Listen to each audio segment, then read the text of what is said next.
बद्रीनाथ धाम जो अपने आप में अनगिनत रहस्यों का भंडार है, लेकिन उन सब में सबसे खास है यहाँ की रावल परंपरा। ये परंपरा न सिर्फ श्रद्धालुओं के लिए कौतूहल का विषय है, बल्कि इसके पीछे छिपा रहस्य और इतिहास भी अद्भुत है।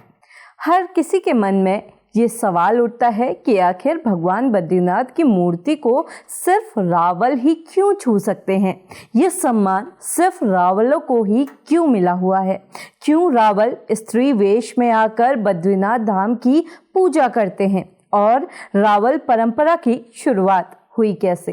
इन सभी सवालों के जवाब आज हम आपको इस वीडियो में देने जा रहे हैं, जहां हम रावलों के इतिहास के कुछ पन्ने पलटेंगे और जानेंगे कि आखिर रावल बद्रीनाथ के पुजारी कैसे बने।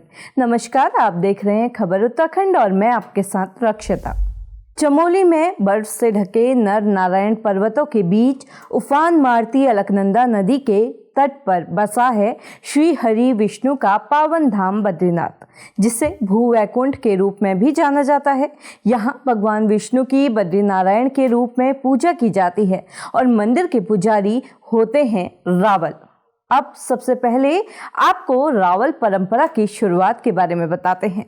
कैसे हुई रावल परंपरा की शुरुआत? पंडित हरिकृष्ण रतूड़ी की किताब गढ़वाल का इतिहास की माने तो शंकराचार्य केरल के नंबूरी ब्राह्मण थे और वही बद्रीनाथ के मुख्य पुजारी भी रहे।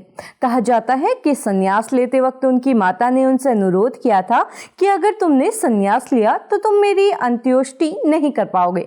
तब शंकराचार्य ने अपनी माँ को वचन दिया था कि मैं सन्यासी होने के बाद भी तुम्हारी अंत्योष्टि करूँगा। लेकिन जब शंकराचार्य की माता का देहांत हुआ तब उनकी जाति के लोगों ने शंकराचार्य के हाथों अंत्येष्टि का विरोध करना शुरू कर दिया।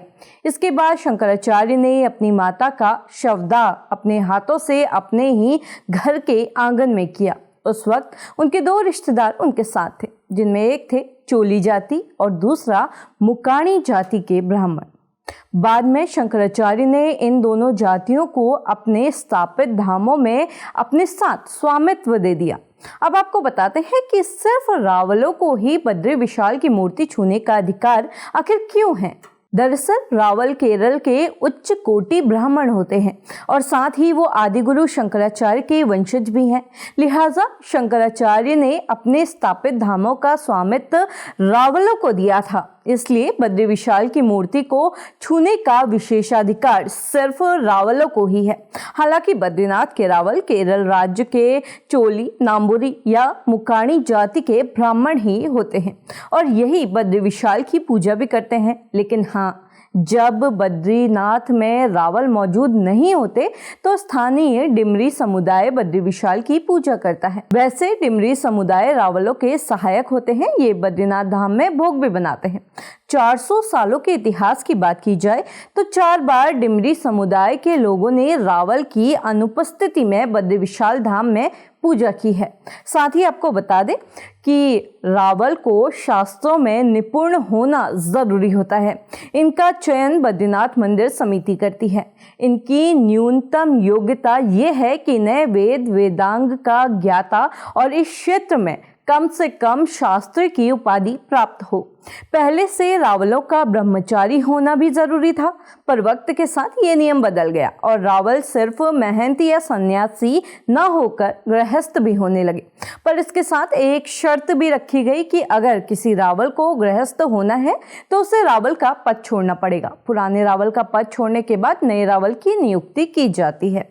नए रावल की नियुक्ति में त्रावणकोर के राजा की सहमति भी ली जाती है। रावल सिर्फ मंदिर के कपाट बंद होने के बाद ही अलकनंदा नदी पार कर सकते हैं। यानी जब सर्दियों के वक्त 6 महीने के लिए बद्रीनाथ धाम के कपाट बंद होते हैं, तभी रावल अपने घर केरल जा सकते हैं और कपाट खुलने की तिथि के साथ रावल वापस बद्रीनाथ आ जाते हैं। अब बात करते हैं उस अनोखे रहस्य की जिसकी आप काफ़ी समय से इंतज़ार कर रहे थे। अब ये जान लेते हैं कि आखिर कपाट खुलने के साथ रावल स्त्री बनकर बद्री विशाल की पूजा क्यों करते हैं। तो दरअसल पहाड़ में रावलों को लोग भगवान की तरह पूजते हैं। उन्हें पार्वती का रूप भी माना जाता है। मान्यता है कि माता लक्ष्मी को कोई भी पर पुरुष स्पर्श नहीं कर सकता। इसलिए रावल माता लक्ष्मी की सखी यानी माता पार्वती का वेश बनाकर मां लक्ष्मी के विग्रह को उठाते हैं। आप देख रहे थे खबर उत्तराखंड। अगर आप हमें फेसबुक पर देख रहे हैं तो हमारे पेज को फॉलो करना बिल्कुल ना भूलें। अगर आप हमें यूट्यूब पे देख रहे हैं तो हमारे चैनल को लाइक, शेयर और सब्सक्राइब ज़रूर करें।